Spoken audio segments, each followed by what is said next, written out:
Hello, welcome to Coffee, Crochet, and Unsolved Murder. I'm your host, Stacy, and today we will be talking about the unsolved murder of Margaret Martin. So grab your coffee, grab that crochet hook, and let's get into it. Welcome to episode 6, The Angel in the Burlap Bag. Margaret Martin was 19 years old. She grew up in Kingston, Pennsylvania. She graduated from Kingston High School in 1937 and went on to study at the Wilkes-Barre Business College, where she studied to be a secretary. Yes, that was a thing back then. Women would go to school and learn how to be secretaries. Not businesswomen, not things that men would study, but women went to college to become secretaries.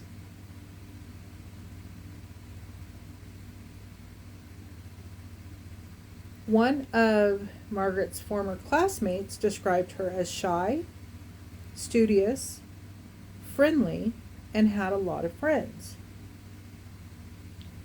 Margaret was also a devout Catholic, and her family described her as a living saint.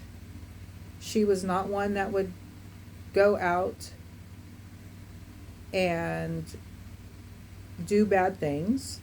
She was not one that would be late returning from an outing.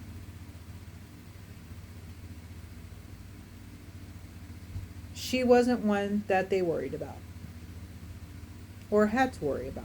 She was a good girl. Now, a man contacted Margaret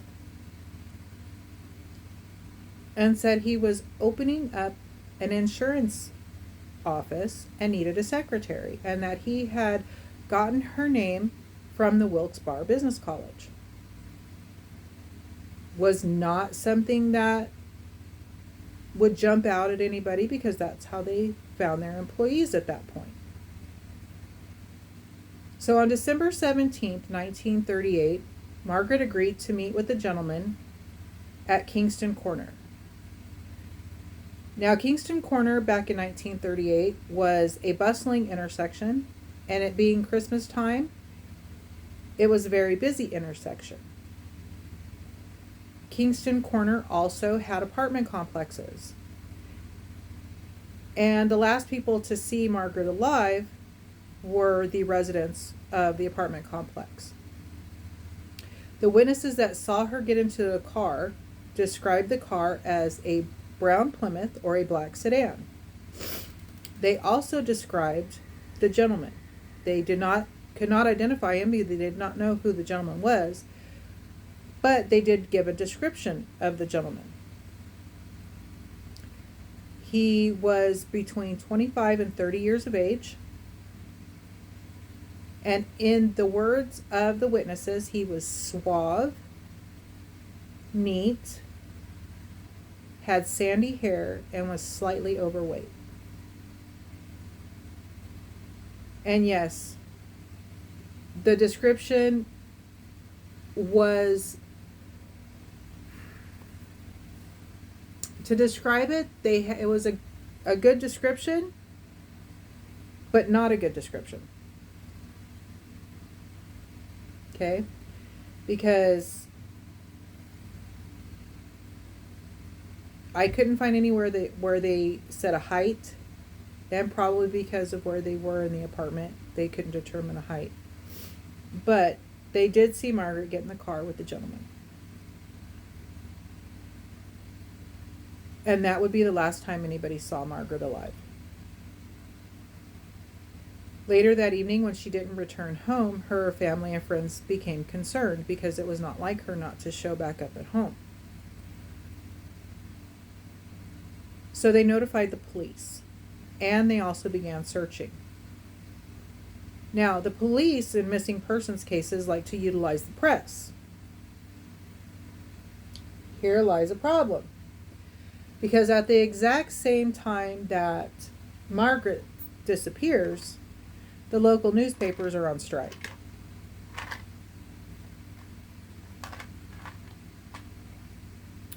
Therefore, they don't really have the press they can use at that point in time.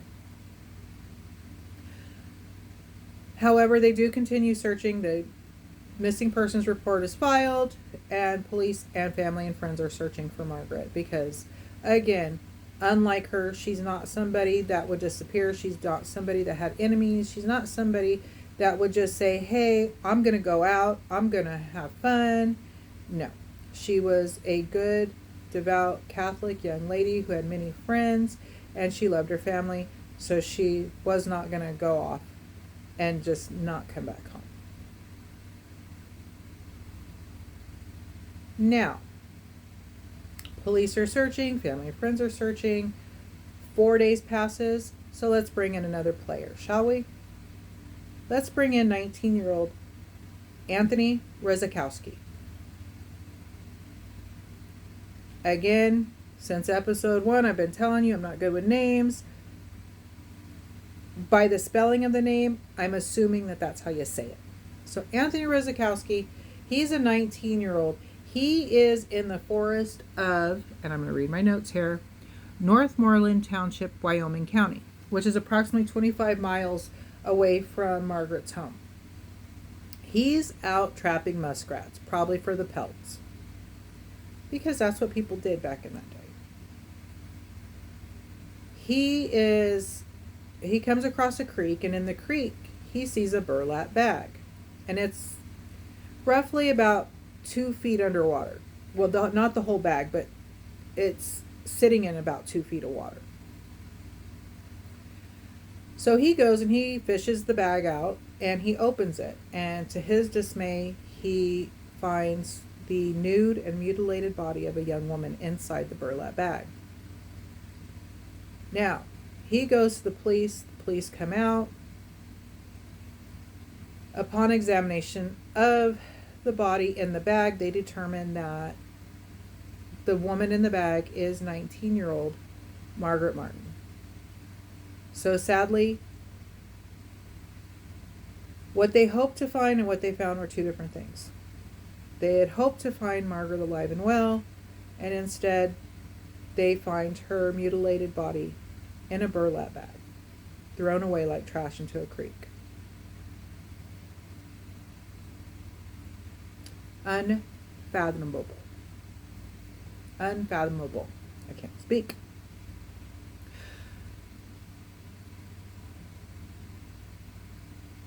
They did determine that her time of death was approximately 24 hours before she was found. Let's put that into perspective, though. She'd been missing for 4 days. Her time of death was determined to be 24 hours before she was her body was found in the river, in the bag. So that means this person who took her kept her alive and brutalized her for approximately 2 to 3 days before she was actually murdered, and then threw away like garbage. We'll let that sink in.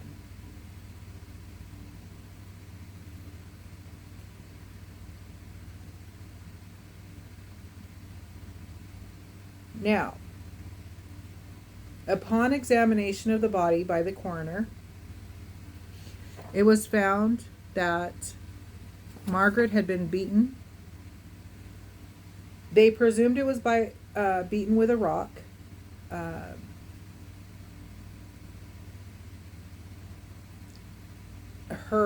She had been strangled because of the bruising around her throat.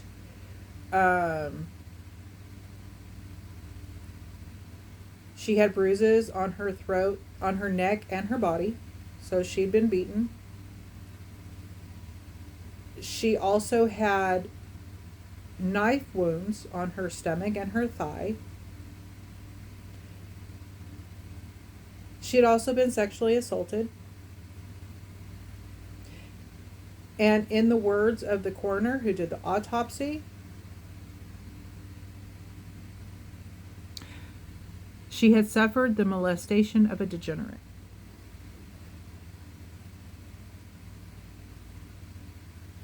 So, assuming the way he worded that, I would assume that she was brutally raped.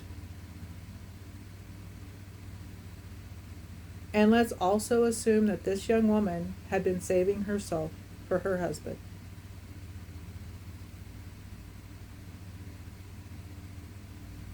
So that just makes it even more heinous.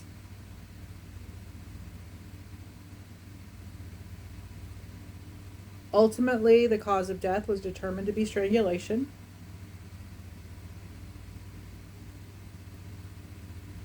And therein lies what happened to Margaret Martin.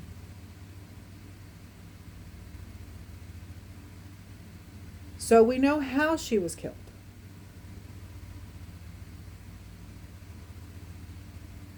But we still don't know why. And we still don't know by whom.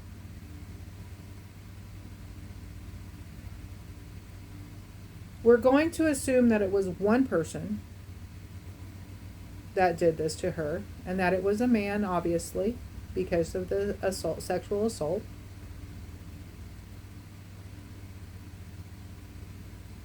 So now, let's get into the first police theory. And the first theory they had was that she was taken to an old sawmill because of its proximity to the creek. And we're going to assume from the police theory that the man, I'm going to safely assume it was a man, but the man that took her to the sawmill and then attempted to dismember her body and burn her in the firebox. That way the body would never be located, and it would be a missing person case for eternity. However, here's another person we're bringing into the story. The owner of the sawmill, and his name was James Kedd. Now, James Kedd goes to his property and sees what he considered a trespasser. Now, he never gave a description, so we don't know that he was even close enough to see the person, but he knew they were there, so he fires a warning shot with his shotgun into the air and scares the perpetrator or trespasser off. Police at that point think that the person took the body, drove towards the creek, stopped about 75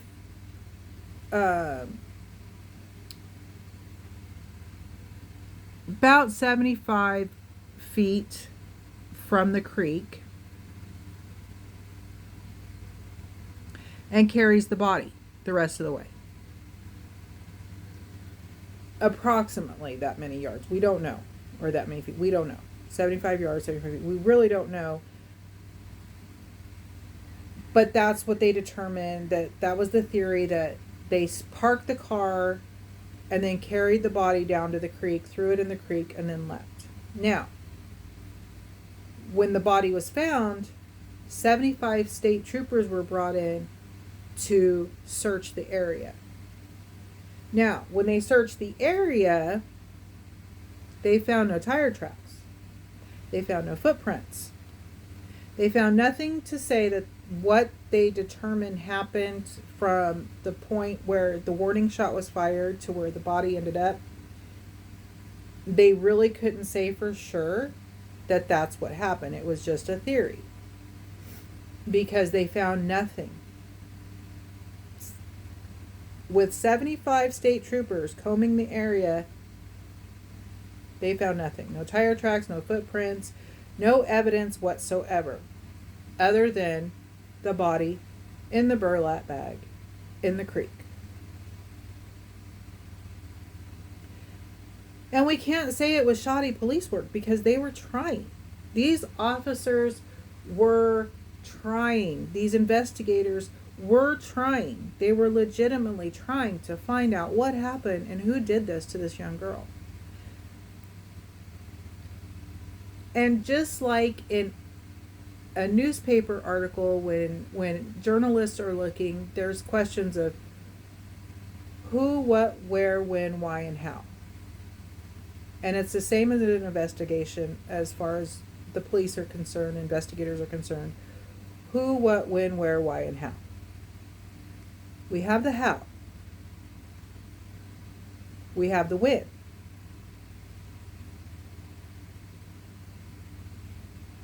We don't have the rest of it. We have the how, we have the when, but we don't have the who. We kind of have the what, because we get what happened. We know when it happened, but we don't know who and why.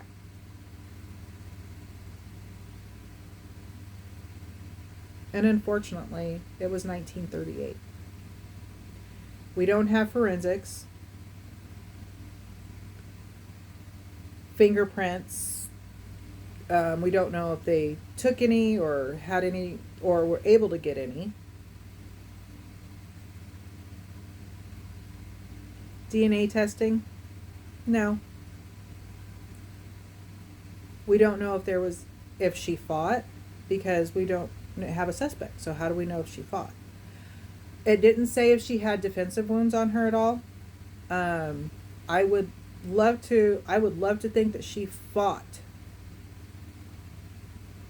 but we don't know, because I couldn't find anything that said that she had defensive wounds.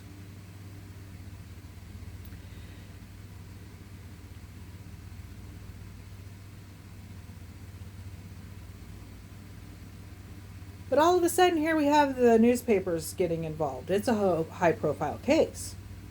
This is a minor politician's daughter, known in the community. So now let's get the newspapers involved, where we know that they got involved. So there were 2 newspaper articles. And the first newspaper article stated that there was burned clothing found at the sawmill that matched the clothing Margaret had been wearing the day she disappeared. And then here comes a second newspaper article from a different newspaper. Okay? Now, the next newspaper article states that there was clothing that had been thrown out of a vehicle in an area called Orensburg. Again, probably saying it right. However, they did run the article saying that clothing had been thrown out of a vehicle in this area.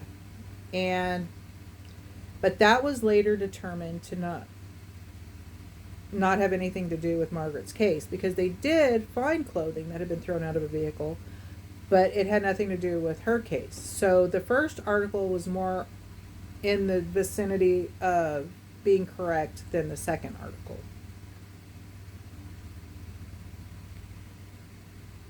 And again, at least the newspapers were getting involved, and they were trying to determine what happened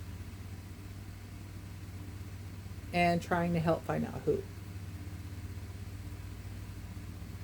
Margaret's funeral was held on Christmas Eve of 1938, and hundreds of people attended the funeral. Also attending the funeral were plainclothes police officers. And they were there waiting to see if they could find anybody that matched the description of the man she got into the car with, or anybody suspicious. And unfortunately, nothing. They didn't find anybody who matched the description of the man she got in the car with, and nobody stood out as suspicious to them. So that was another dead end. If you're from a local small town, you know that people talk. As I am from a small town.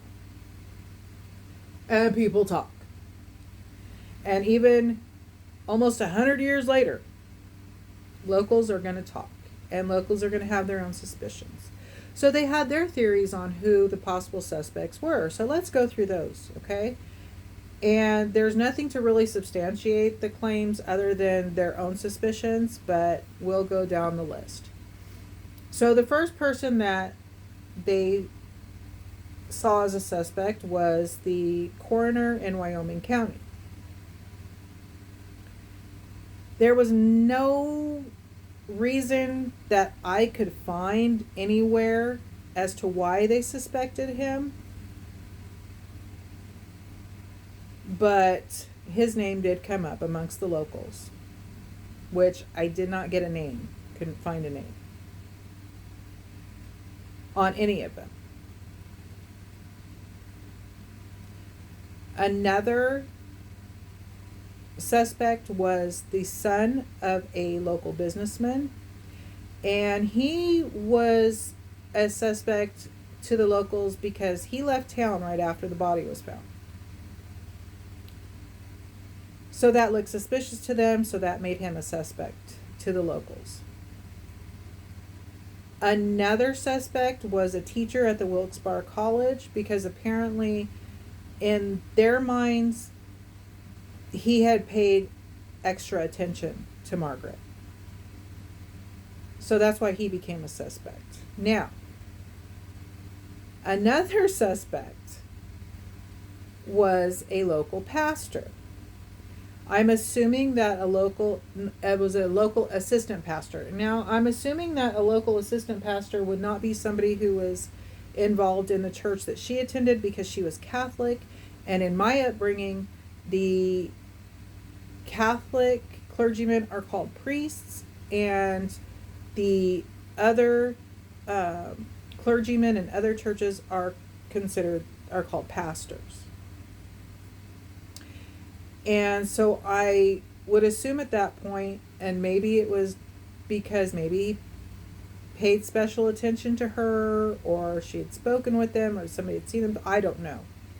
Couldn't find anything as a reason why he was a suspect to the locals, but yeah, he was one. And it may be because of his age, who knows. Now, the last suspect that the locals had was a teenager who had a crush on Margaret, and that maybe he did it because she did not reciprocate his feelings, and just she wasn't interested, and she wasn't giving him the time of day. Now again, the locals thought that it had to be somebody that they knew or that they were familiar with, because they felt that whoever the suspect was, whoever did it, was too familiar with the area. And so they just had to be local. Now, years later, something else came out, and they thought, well, maybe it's not local. Maybe it's a serial killer. Because then, people started learning later on, after Margaret's murder, that there, more talk of serial killers kept coming out. So they thought, well, maybe it was a non-local serial killer who did it, because they couldn't figure out anybody local. So maybe it was somebody who was just passing through, and who was just this raging, murdering serial killer who left bodies along the way. Now, again, we don't know. That was never determined whether that was true or not either.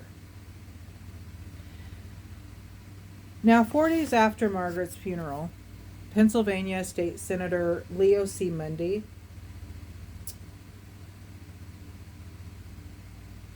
announced that when the state legislature went back into session, he was going to introduce a bill. And now I'm going to read my notes because I want to get this right. The bill he was going to introduce at the next state legislature was to make sex crimes punishable by execution, and requiring sex offenders to have to register with the authorities. It also made physicians, welfare workers, and social service workers mandated reporters of anyone with possible tendencies towards sexual offenses. So this state legislator or state senator was well above his time, you know, because there is a sex offender registry now. Unfortunately, sexual offenses are not punishable by execution unless it involves murder. But he was trying to get something done because of Margaret's case. Margaret's case was what pushed this senator to try to do something.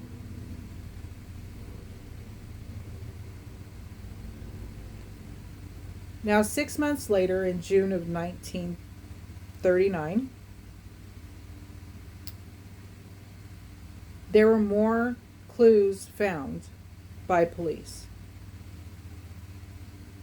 Unfortunately, they didn't go anywhere.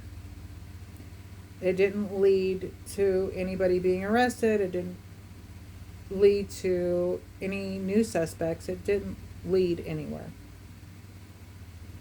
So the case grew cold, and in September of 1942, we get introduced to Orban Taylor. Now, Orban Taylor was a man from New York, and he confessed to murdering Margaret. Cops thought, oh, maybe we have something here. They spend 10 hours investigating Orban Taylor, interviewing him, going over his story, and 10 hours later, they determined that he had nothing whatsoever to do with the murder or mutilation or sexual assault of Margaret.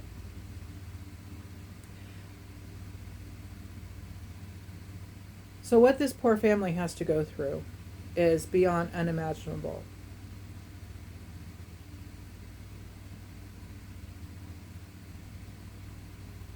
Now, Orban, though he was never arrested, tried, or convicted in Margaret's murder, did confess to multiple other crimes. And I could not find anywhere where he was ever convicted of any other crimes. But I'm going to keep looking. But it's odd because in all the cases that I've been researching from that time frame, late 1800s, early 1900s, I'm finding that more people would come up and confess to a crime that they did not commit, that they didn't even know or were not even in the area, or whatever the case may be. And that makes me question as to why people would come forward and confess to something they did not do. Is it mental illness? Is it wanting to be famous for something or infamous for something? And that still follows along the line of mental illness, because why would you want to confess to something you didn't do and be thought to be the person that committed such a heinous and brutal crime against another person? But it happened more often than not that at least one person would come forward and claim to be the perpetrator of a brutal crime that they had nothing to do with. And I find that very odd. And the only thing I can even go back to is mental incapacity. It's the only thing I can think of. But that even goes to the fact of the serial killer. You know, the serial killer wants to commit these crimes, but they don't want to get caught. But then some of them still antagonize the police because they don't catch them. So to me, it's still a mental thing. And how people, for example, BTK, they can live a normal life, have a family, and go out and commit these crimes because they are two separate people in one body. And to this day, people like the Zodiac killer, serial killer, has never been found. And are we going to say that they aren't found because they were so good they didn't leave any clues for the police to find? It's so hard to say on these unsolved murders. In this case, I don't think it was a serial killer. I also don't think it was somebody local to that particular area, only because by the description, would not somebody have been, hey, this person looks like so and so? It's hard to say. You got to feel for the police and the investigators because they're trying and they're just coming up empty. Margaret's case would be talked about as late as 1999 when the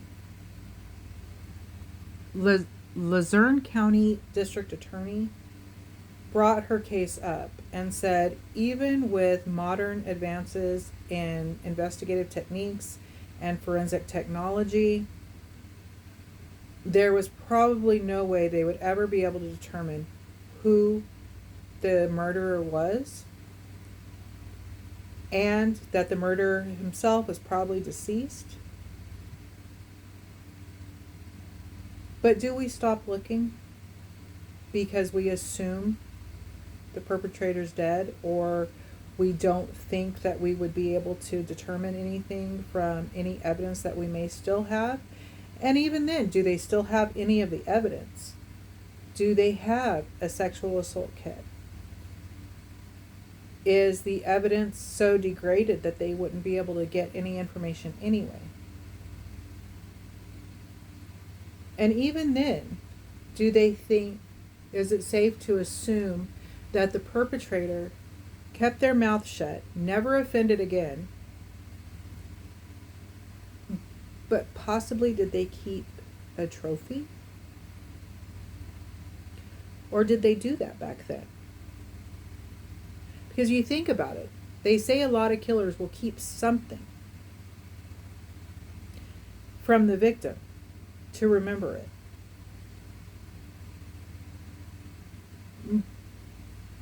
And do you think that maybe there is a box hidden somewhere of a family member that a family member still may have, that they don't know that what they have might possibly hold the key to finding out who killed Margaret Martin?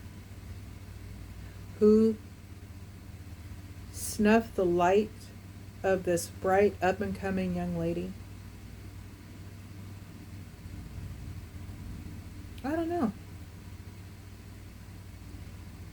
But maybe, just maybe, someday, a family member might open a box and see something that might be odd, or that they might determine had something to do with the mutilation, sexual assault, and murder of Margaret Martin.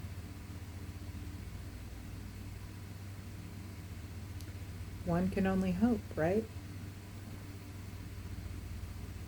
So there are a lot of questions that I have, and maybe in the comments you can answer them, or if you have a theory yourself.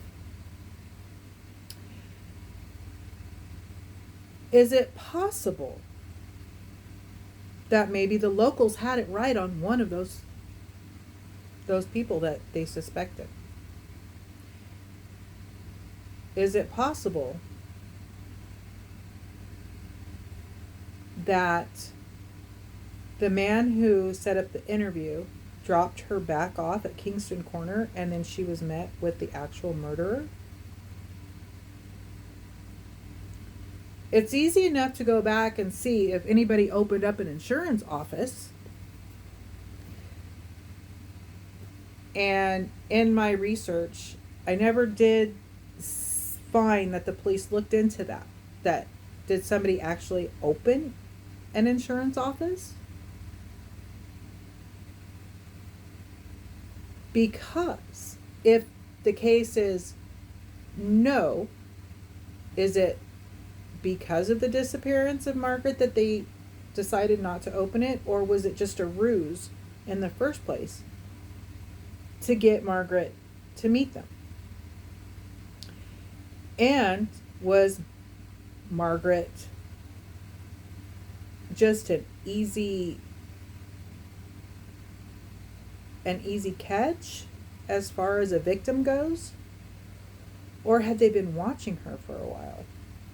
And again, that goes back to the local aspect of suspects. Because why Margaret, of all people? Why her? Was it because her family was known and her father was a minor politician that she had been noticed? And unfortunately, that's not something we'll probably ever know. And that's sad. Because maybe somewhere she has some great nieces and nephews that would like to have closure. That maybe there's other family, cousins of Margaret, anybody that would still to this day, though they never got to meet her, would like to have closure to her murder. Do we give up because we don't think there's anything more we can find? Or do we have a cold case group come in and look at it, who still may not be able to find anything? You never know. But that is one of the reasons why I do this podcast. And that's because I always think that someday there might be something found that will close a cold case. And it won't bring justice to anybody, because the person will never be tried and convicted and sent to prison.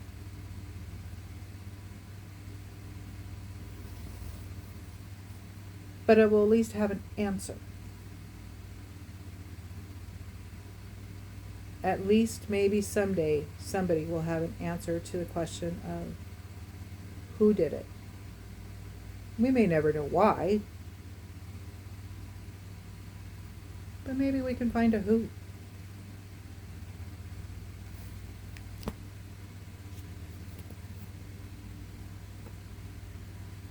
And that, my dear friends,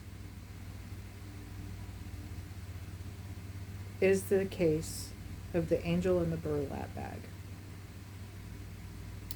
I want to thank you for watching. And if you have any questions or comments on crochet or on the cases or even on coffee that I drink, go ahead and leave them in the comments. If you enjoy watching Coffee, Crochet, and Unsolved Murder, please share with your friends and family and ask them to subscribe to my channel. If you have any cases you would like me to look into and possibly do an episode on, leave them in the comments. And if I get enough comments on different cases, maybe I'll go back to those cases and we can maybe discuss the questions and maybe I can find some answers. Or discuss your theories. But thank you for watching Coffee, Crochet, and Unsolved Murder with me. And we'll see you next week. Have a great week.